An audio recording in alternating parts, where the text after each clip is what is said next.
Hello there, you're watching All 24 News, World News program with me, Kiran Zachary, and up next are the headlines. President Abdelmajid Tebboune urges the G20 to adopt a serious collective approach to global challenges, and the Johannesburg summit doubles down on multilateralism as the only way to confront rising worldwide threats. Also in our news, in Gaza, heavy airstrikes leave dozens martyred and wounded in yet another ceasefire breach. A fresh wave of displacement sweeps the Strip as ground operations continue. And Algeria, meanwhile, calls on the G20 to launch a global mobilization in support of Palestinians.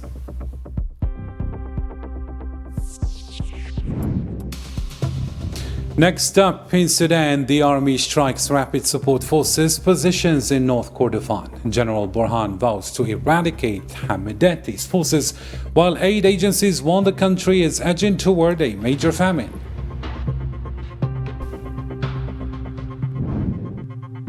And later on in Ukraine, preparations are underway for anticipated talks between Kiev and Washington in Switzerland. Kiev forms a delegation to negotiate with both the United States and Russia, as the UN Secretary General insists that any peace plan must uphold Ukraine's territorial integrity. The details right up.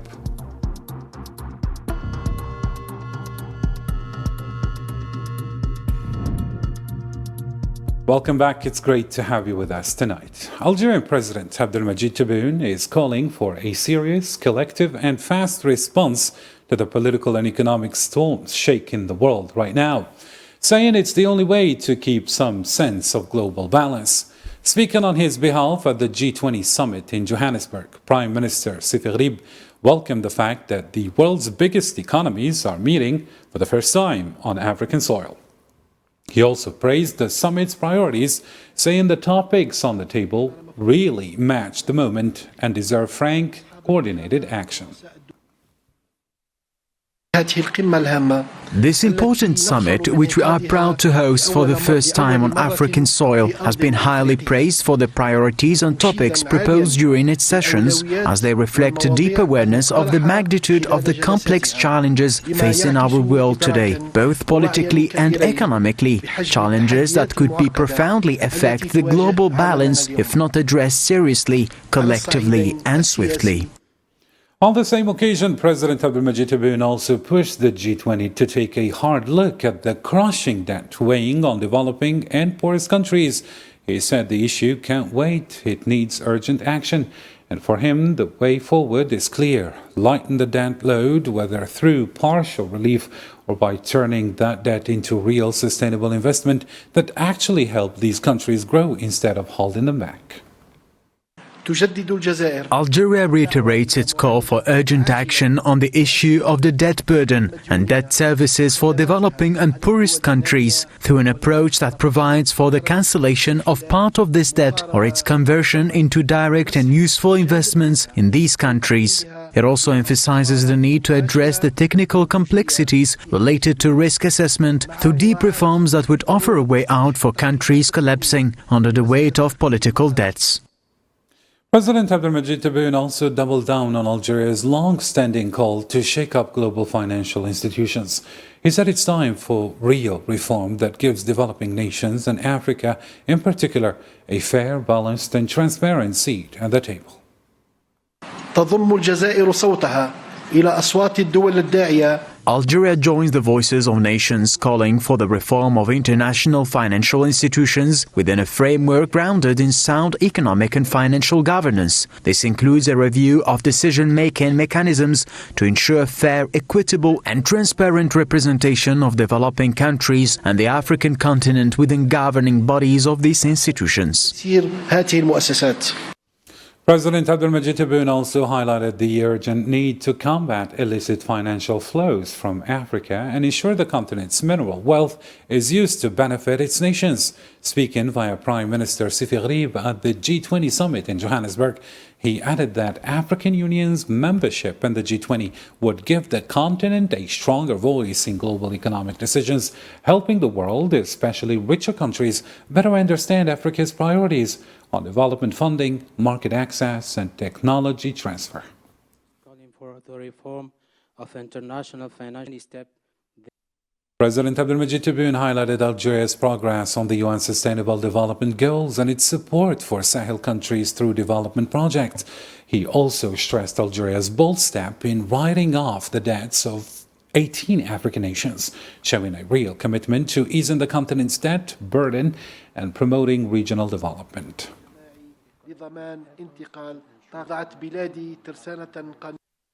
South Africa says Algeria's presence at the G20 summit is a big boost for Africa's voice. Government spokesperson William Balwe told Algiers International, that is All 24 News Channel, that Pretoria welcomes Algeria's participation and highlighted the country's key role across the continent. Oh, we are quite happy because that increases the African voice. As I've indicated that we do have also invited states. President Ramaphosa did invite, because South Africa is part of the continent. So you invited also the continental role players, including, of course, the role that is played by Algeria. Remember, South Africa also have diplomatic relations with Algeria, but also economic relations. So they are quite a big player in the continent. South African President Cyril Ramaphosa stressed the power of multilateralism at the G20 summit in Johannesburg. He said adopting a joint leaders' declaration would send a strong message that working together can deliver real results on global challenges. With that, we would like, therefore, with a consensus that has emerged through the work that has been done over the whole year and the 130 meetings that have been held where each sector has been able to reach agreement. Would like, therefore, to put the proposed declaration as the G20 South Africa Summit Leaders Declaration, to put it forward for your adoption. President Ramaphosa also underlined that Africa's first G20 presidency shouldn't be underestimated. He said hosting the summit on African soil is a major step to amplify the voice of the continent's people on the global stage. With a number of delegations here, there has been overwhelming consensus and agreement that one of the other tasks we should undertake right at the beginning is to execute the task that we have come here for principally, which is, by overwhelming consensus, to adopt our declaration. South African Foreign Minister Ronald Lamola says G20 leaders overwhelmingly adopted a joint declaration at the Johannesburg summit. He called it a win for multilateralism and a sign that global institutions like the UN can still deliver results. We must focus on them. And the declaration has been anchored on 4 overarching priorities, namely strengthening disaster resilience and response, ensuring debt sustainability for low-income countries, mobilizing finance for a just energy transition, and harnessing critical minerals for inclusive growth and sustainable development. In addition to this, there has also been more issues related to inclusive economic growth, industrialization, employment, reduced inequality, food security, artificial intelligence, data governance, and innovation for sustainable development. The G20 leaders wrapped up their Johannesburg summit with a joint declaration calling for just, lasting peace in Palestine and Sudan. The 30-page document also urged action in the Democratic Republic of the Congo and Ukraine, while the U.S. plan for Ukraine took center stage. European leaders are working on counter-proposal. The declaration does contain issues related to peace, anchored on the UN Charter, from bullet point number 3 to the last bullet point. And the last bullet point, if I may read it, you will hear that it summarizes a number of things. It says, we concur that guided by the purpose and principles of the UN Charter in its entirety, we will work for a just, comprehensive, and lasting peace in Sudan, As most of you are aware, a huge humanitarian disaster is currently unfolding in Sudan. So the G20 said we need to work for lasting peace for Sudan, for the Democratic Republic of Congo, for the occupied Palestinian territories. Moving on to other developments in Gaza, at least 22 Palestinians were killed and dozens more were wounded in Zionist airstrikes on Gaza on Saturday. Homes in Deir al-Balah, Nusayrat and Gaza City were targeted, including displaced families.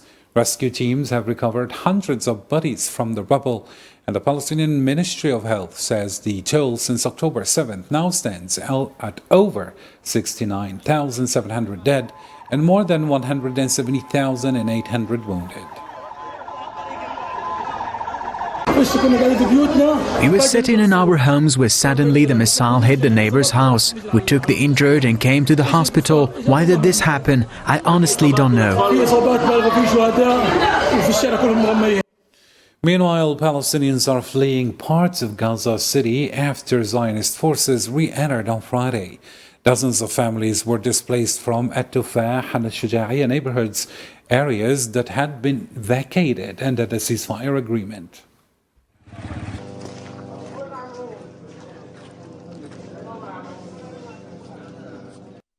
And in the occupied West Bank, Zionist forces launched widespread raids at dawn on Saturday, arresting at least 74 Palestinians. Al-Khalil saw the largest number, including 3 recently released prisoners, while arrests also took place in Nablus, Jenin and Tulkarem, including a mosque imam. Many of those detained were held for several hours and reportedly assaulted.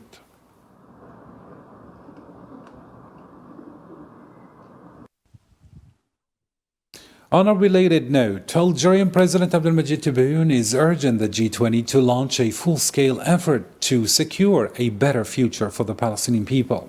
Speaking via Prime Minister Sifi Gharib at the Johannesburg summit, he reaffirmed Algeria's commitment to backing any G20 initiative in support of Palestinians. لقد شهد العالم قرابة عامين متتاليين. For nearly 2 consecutive years, the world has witnessed the heinous crimes committed against the defenseless Palestinian people and the immense devastation caused by this barbaric war. This compels us to express our hope that the G20 countries will initiate a comprehensive mobilization to build a better future for the Palestinian people. I also reaffirm my country's commitment to supporting all efforts undertaken in this regard. Even with a fragile calm in Gaza and more humanitarian aid arriving, the support still falls far short of what's needed. The World Food Programme warns that hundreds of thousands of people are in urgent need of food assistance. Here's Yassine Rekti with more. On the surface, it kind of looks like Gaza is getting a bit of life back. You see some market stalls popping up again. It gives off this feeling that things might be returning to normal. But that's just the surface. Behind, the reality is still extremely harsh. People are dealing with hunger, deep poverty, and a daily fight just to survive. Food might be there, but for families with no income, it's completely out of reach. And 2 years of non-stop genocide can't be erased by a few busy-looking market shots. Things are better than before the ceasefire, but we have a long way to go. And sustained support is as important as ever to help families rebuild their health, their nutrition, their livelihoods, and their lives. Prices are still out of reach for most people. A chicken costs $25, a kilo of meat, $20. So many people still rely on food aid, food parcels, bread from bakeries, hot meals kitchens. One woman told us that she feels like her whole body is crying out for different kinds of food, different from the canned food and the dry rations that people have been living on for 2 years. Basically a diet with fresh food, fruit, vegetables, meat, dairy, eggs. Prices are still sky high, supplies are scarce, and most families are depending on aid or charity kitchens, and with winter closing in, things are only getting tougher. Almost everyone is living in makeshift tents now, exposed to the cold, the rain, and everything that comes with it. Gaza was facing heavy rain and falling temperature last week, which caused more misery for families living in tents and damaged buildings. The flood waters spoiled and washed away food and supplies that many families were storing. Overflowing sewage also increased the risk of disease. It was a taste of what is going to face these families in the coming winter. And even with the ceasefire in place, relief hasn't really come. Occupation strikes in recent days have killed more civilians, showing just how shaky this truce really is. Since 11th of October, while the ceasefire has been in effect, at least 67 children have been killed in conflict-related incidents in the Gaza Strip. Dozens more have been injured. That is an average of almost 2 children killed every day since the ceasefire took effect. Gaza is caught between hunger and fear, a population trying to endure the unendurable. The pace of the violence might have slowed, but the impact is huge. Like the fallout of a major blast, the consequences will stay with people for generations as they search for basic dignity in the middle of all this devastation. In the same context, President of the Republic Abdelmajid Tebboune praised UN Secretary General Antonio Guterres and peace-minded nations for helping halt the genocidal war in Gaza.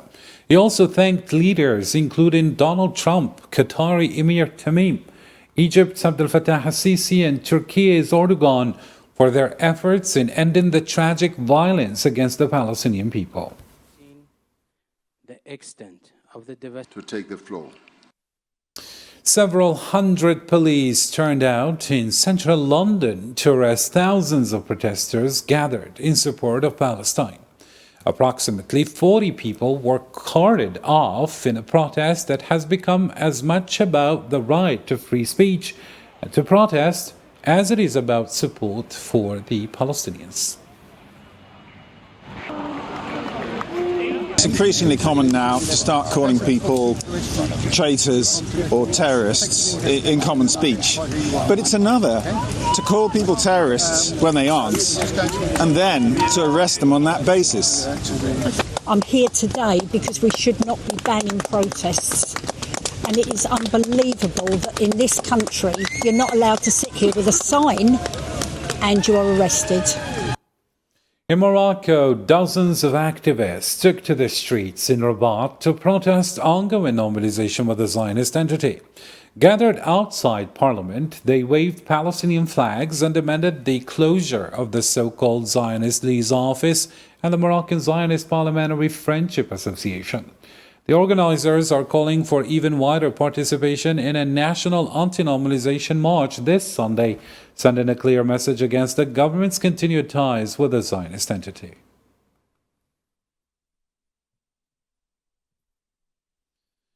Elsewhere in the Middle East, in Lebanon, 2 people were killed and several others were wounded on Saturday morning in Zionist airstrikes in the south. Drone strikes hit Zoutar al-Sharqiya and Shakra in the Nabatea Governorate. The UN has condemned these attacks as war crimes and a violation of its charter, with UNIFIL emphasizing its commitment to Lebanon's sovereignty. Commander Deodato Abanagara warned the country is facing a critical phase as occupation and escalation attacks threaten stability, while reaffirming support for the Lebanese army.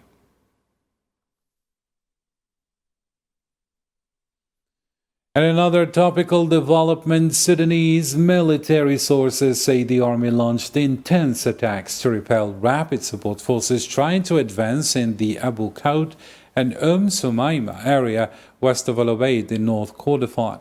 The army and its allied forces had regained full control of Abu Qaud and Jabal Abu Sunun last Tuesday, but the rapid support forces are attempting to push back into the region.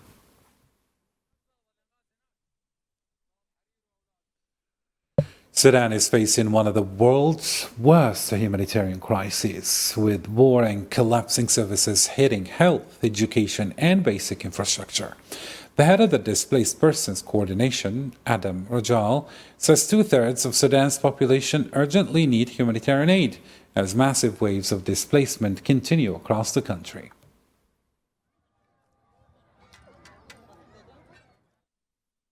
Sudan's Displaced Persons Coordination says Darfur's camps have taken in over 7 million people since the war began. Adam Rajal, the spokesperson, says the Tola camp in northern Darfur alone hosts around 1 million displaced, including hundreds of thousands who fled after al-Fashir fell to rapid support forces. He's calling on the UN and international organizations to act urgently to protect civilians from hunger, war, and disease.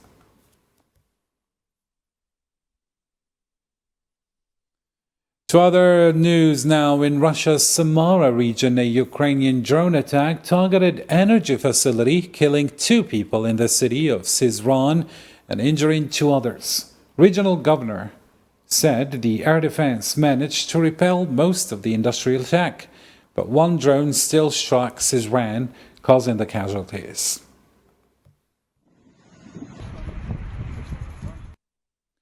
Russia's defense ministry announced that its forces have taken control of 2 towns in eastern Ukraine, Zanvevsk, in Donetsk, and Novol in Zaporizhia. The ministry said Russian troops have improved their tactical positions in Dnipropetrovsk, inflicting losses in personnel and equipment in Ukrainian forces, according to a statement on Telegram.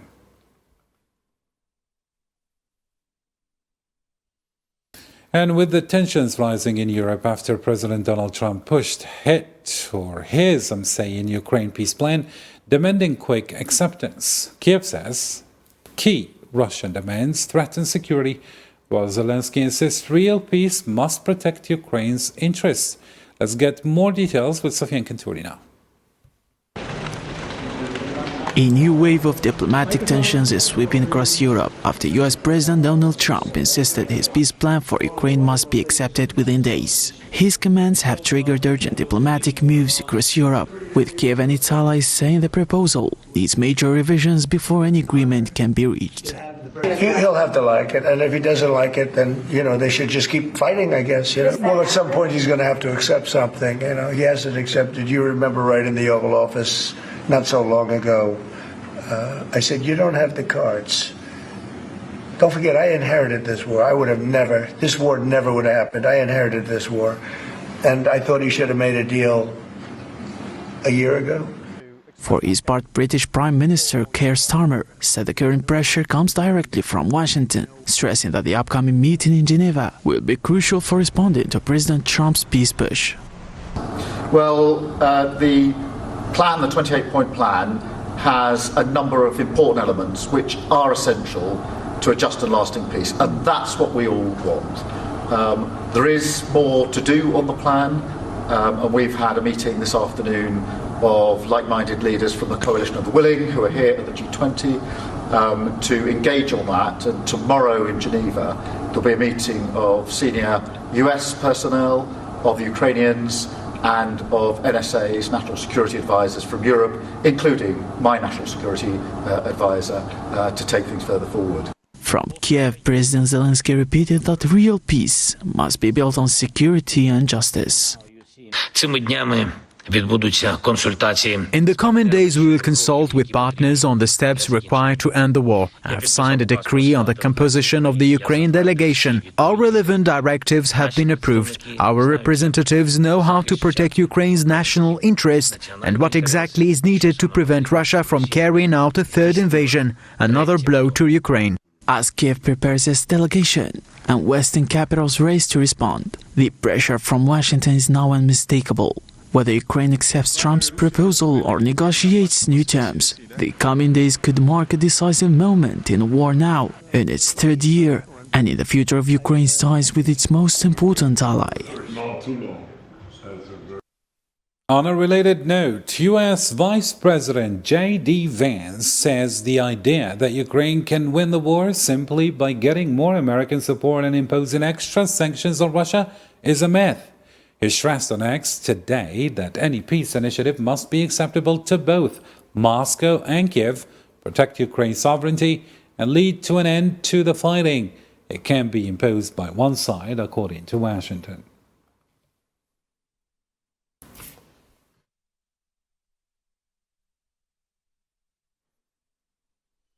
The European Union praised Algeria for its support in developing startups and boosting entrepreneurship across Africa. EU Ambassador Diego Miado Pascoa highlighted Algeria's role in hosting partnerships between local entrepreneurs and their counterparts in other African countries across a variety of sectors.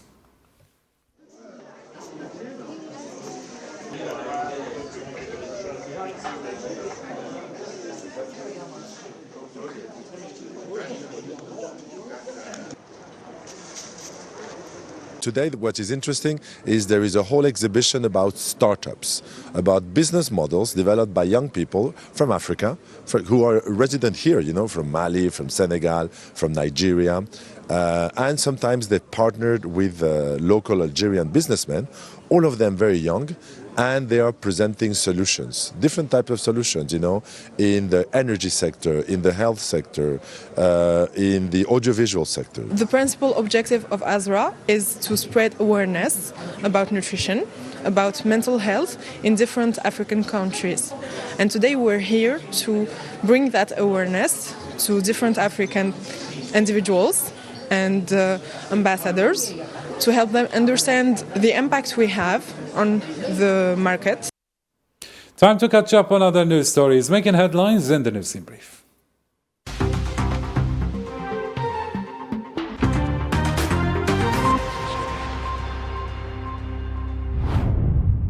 The U.S. Navy announced the arrival of the aircraft carrier USS Gerald Ford to the Caribbean amid a dangerous escalation in the region. The Navy said in a statement on Saturday that the world's largest combat aircraft carrier passed through the Anegada Passage and entered the Caribbean on November 16, carrying dozens of aircraft and a crew of 4,000 personnel.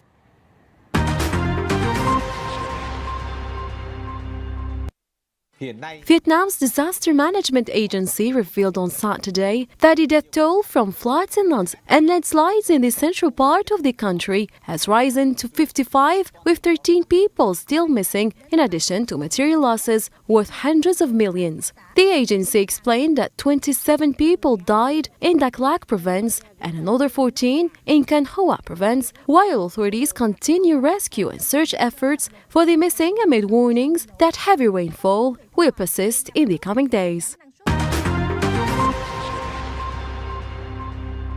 L.8. UN-backed climate talks in Brazil ended without a binding plan to phase out fossil fuels. Instead, nearly 200 countries in Belém endorsed a voluntary initiative to accelerate national climate efforts. The text also calls for tripling climate adaptation funding for developing nations over the next decade.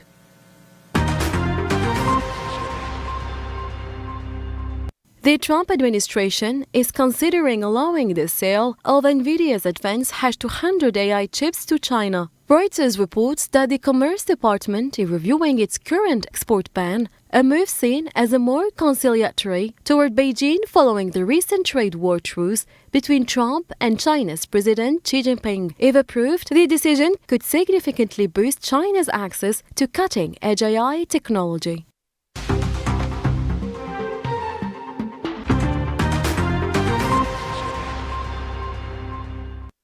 And that's the end of our program for tonight. Thank you for watching and take care.